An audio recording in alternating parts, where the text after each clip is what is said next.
Hey everybody, my name is Brian Gilbert. I'm the head cheesemonger here at Beecher's Handmade Cheese in Seattle, Washington.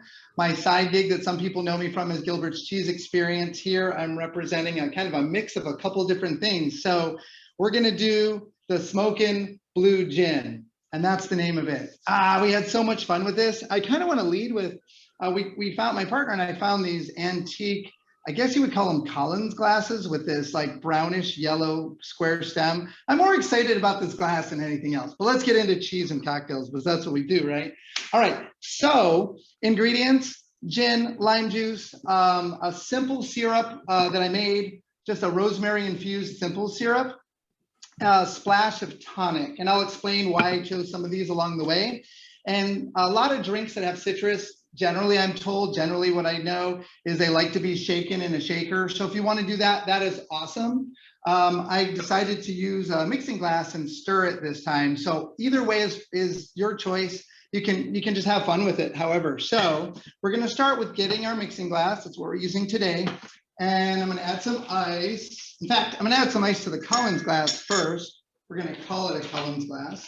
And this is a little bit like a gin gimlet in a way, I guess you could call it that, with a little spin on it because of the rosemary. So I'm going to fill that glass up pretty full. And then I'm going to drop some ice, of course, in my mixer.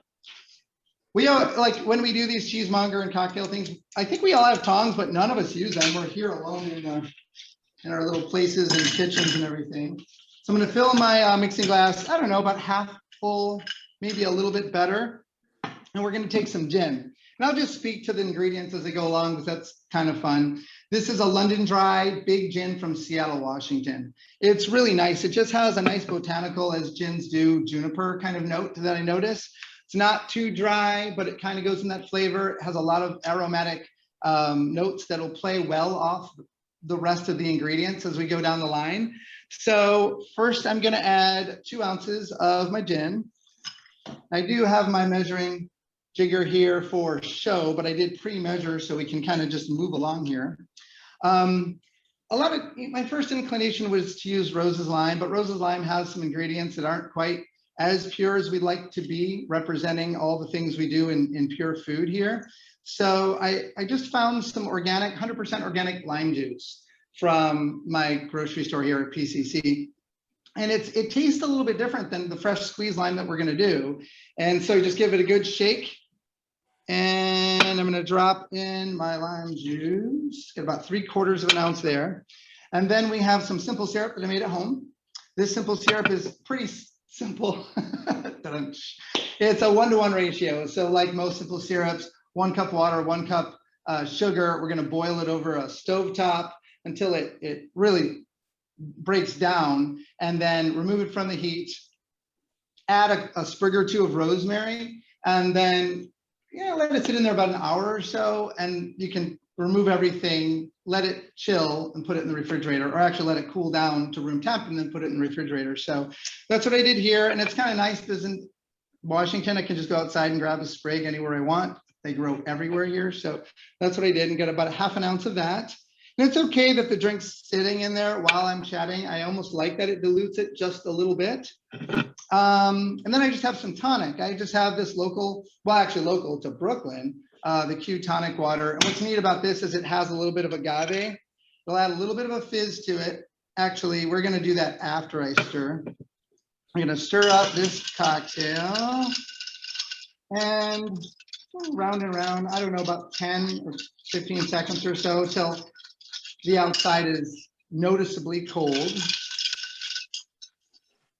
The reason I hesitated to put the splash of tonic in right away is I want to put it right on top of the drink afterward. And I started to mention that this has a bit of agave in it, which is kind of nice because it adds a little bit of sweet that the original thought I had for this drink was Rose's Lime, which is quite a bit sweeter, but it uses corn syrup. So I wanted to use something a little bit more pure in that sense, pure. So this is feeling pretty cold, and it's a pretty simple drink. I'm going to get my strainer. Again, use whatever means you have. I'm going to pour, see how good I can do this on camera here. I'm going to pour my drink. La, la, la, la, la, la, 1, 2, 3. Ideally, you're going to get almost a full glass there if you let it dilute just enough. And we're gonna take a little rosemary sprig and just set it, if we can get it through the ice in there. So good. Wait, I have to try it first before I tell you that. It might not be. Hang on. Pinky's out. It's so good. And for me, it's 1 o'clock in Seattle overlooking South Lake Union here, so that's great. All right, let's talk about the cheese. Dave Gremmels, owner of Rogue Creamery, guest to Michael Landis educational shows and video content. We all love him. He's friends of all of ours. If he's not, make him your friend. Dave Gremmels is awesome. But his company, Rogue Creamery, has a cheese called Rogue, or Smokey Blue. I almost said Rogue River Blue, but Smokey Blue. And Smokey Blue is this nice beauty right here of a couple pieces. And I took our Beecher's crackers. Actually, I had to pay homage to our honey oat Beecher's crackers, a little bit of sweetness.